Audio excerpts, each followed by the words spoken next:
We're glad you're joining us here today for this important training on fire prevention in your workplace.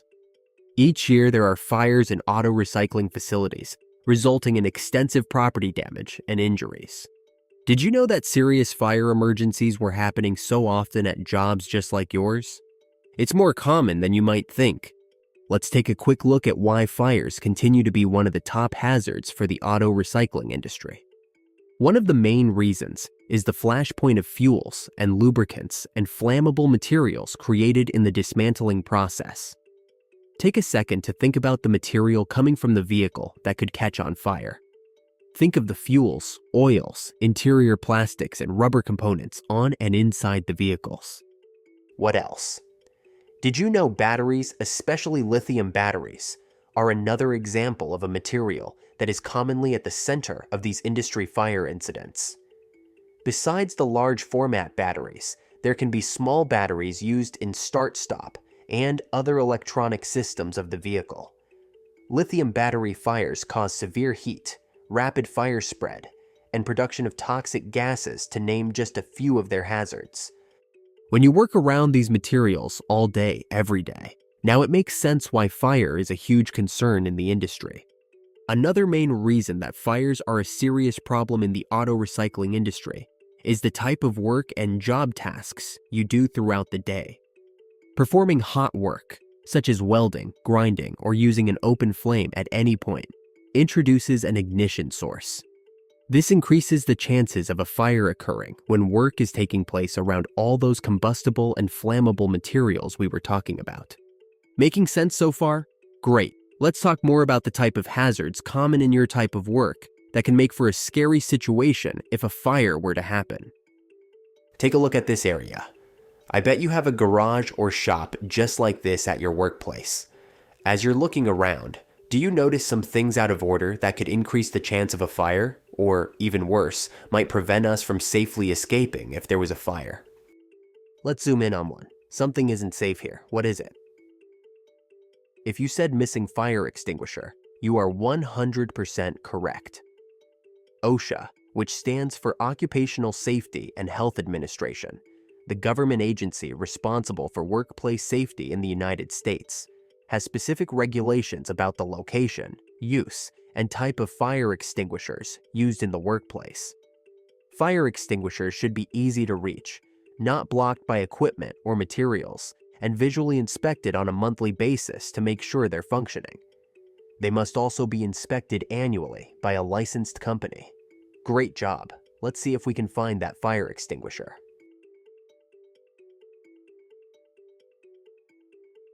Did you find it? In a fire emergency, you need to have quick and safe access to fire extinguishing equipment as soon as possible. Delays in locating the extinguishers or reaching them can be the difference between containing the fire, employee safety, or injuries. That makes sense, right? Let's try locating one more hazard or issue with the conditions in this room that could lead to a fire or cause us problems trying to evacuate safely. Go ahead, take another few seconds to look around. What do you notice now? See the red exit sign? That's an emergency exit. In an emergency, would we have a clear, safe path to quickly escape the area? If you said no, you nailed it. OSHA states that emergency exits must never be blocked by things such as materials, equipment, locked doors, or dead-end corridors. In a fire emergency, employees could have trouble reaching the door, or could trip over materials trying to get out safely. Emergency exit paths and doors play an important part in safe employee evacuations in fire emergencies. A clear emergency exit path, door, and exit must always be maintained because you never know when an emergency might happen. See that? Easy stuff, right? Let's get into a little more detail now about what we call fire prevention methods. These are ways to keep fires from happening in the first place. Remember when we talked about the materials and scrap that come out of the vehicles during the recycling process? We want to spend a little more time on something called flammable liquids. These are the fluids like oils, fuels, and antifreeze that are normally found in cars and that your workplace stores during and after the liquids are removed from the vehicles. Usually, these are kept in drums just like the ones you see here. Think about how many drums and similar containers of flammable liquids are on site at your workplace on any given day. I bet it's a lot. With all of those flammable liquids nearby to where you are doing your work, it's easy to understand why we want to teach you how to be as safe as possible while working around them. Let's talk about a few things we can do at the job to prevent fire emergencies from happening while working around flammable liquids. One of the most important ways to prevent accidental fires on the work site is proper storage of flammable liquids. This includes using the right type of container, a proper labeling system, and choosing an appropriate location to store the flammable liquids until they can be safely disposed. These practices are critical not only for safety reasons, but they also protect the environment from fluids and chemicals accidentally spilling down drains and into waterways. Each type of motor vehicle fluid removed in the auto recycling process should be stored separately in appropriate containers, like totes and drums, and then labeled according to the contents. Recyclable oils, engine, transmission, brake, and power steering fluids may be stored together. Antifreeze should be stored separately. Fuel should be stored separately. Solvents and degreasers may not be mixed with oil or fuel. Containers should be in good condition that will prevent fluids from leaking, and they should be capped or closed tightly except when fluids are being added or removed. When fluids are being removed from vehicles, make sure all drains are covered, or, even better, choose a location that is safe and away from drains, so there's no chance of fluids going down the drains and getting into the environment. Small drain pans with flammable liquids must be removed from hot work areas completely. This is a common cause of igniting fires, not just your drain pans, but your co-workers nearby. Drip pans should be kept under all spigots and valves. It's also a best practice to have a spill kit nearby with absorbent materials that can be used in case of a spill. Next, let's talk a little more about labeling. All tanks, drums, totes, and other containers used to store motor vehicle fluids should be clearly labeled to show the contents. Labeling containers reduces the chance of accidentally mixing different fluids together. OSHA has additional labeling requirements based on its Globally Harmonized System Regulation, or GHS for short. According to OSHA, labels on chemical storage containers must include the name of the chemical, signal words like danger or warning, pictograms of the hazards, and precautionary statements warning employees how to protect themselves.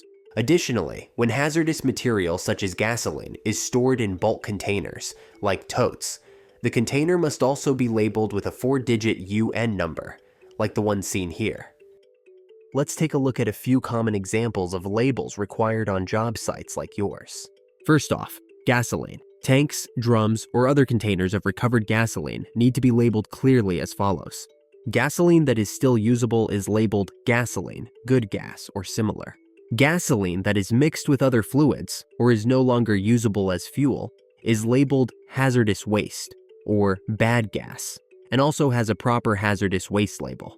Bad gas is either shipped to an authorized reclamation facility as an off-specification commercial product, if a mixture of gas and water, or an authorized hazardous waste treatment or disposal facility, if no longer usable for other reasons.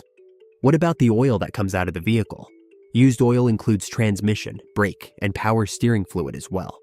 As long as the used oil will be recycled, it is not considered hazardous waste and can be labeled simply as used oil with the proper OSHA GHS labeling.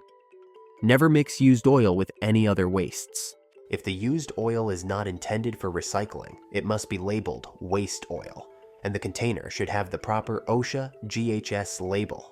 Waste oil is considered hazardous waste and must be stored and disposed of according to applicable environmental standards. The same rule applies to antifreeze. Used antifreeze intended for recycling should be labeled used antifreeze and have the proper GHS label on the container. If it is contaminated, it must be labeled as hazardous waste and disposed of according to applicable environmental standards. Lastly, the location where we store these flammable liquids is also very important. Flammable liquids must never be stored near an ignition source.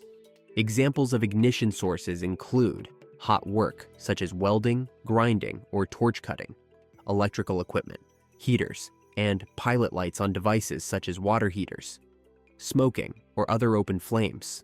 All containers of gasoline, oil, solvents, and other flammable liquids, including tanks, drums, and pails, should be stored inside a ventilated enclosed structure, such as a ventilated building, box trailer, or storage shed, on a concrete or other solid surface, or inside a containment unit that is sheltered by a roof or other covering to keep out rain and snow. The secondary containment device, even when filled with containers, shall have enough capacity to hold 110% of the volume of the largest container stored within. All containers of motor vehicle fluids and solvents should be stored where they can be easily inspected for leaks. If stored outdoors, all containers of gasoline, oil, and solvents, including tanks, drums, and pails, should be kept 50 feet or more from surface waters, catch basins, and storm drains, and 75 feet or more from private wells. This ensures that even in the event of a spill, the local water supply will be protected. This concludes Module 1 of the Fire Prevention Training video series. Thanks for your attention to this important information. Be sure to join us again for the next 2 modules, where we'll discuss other important topics, such as vehicle battery safety and emergency response.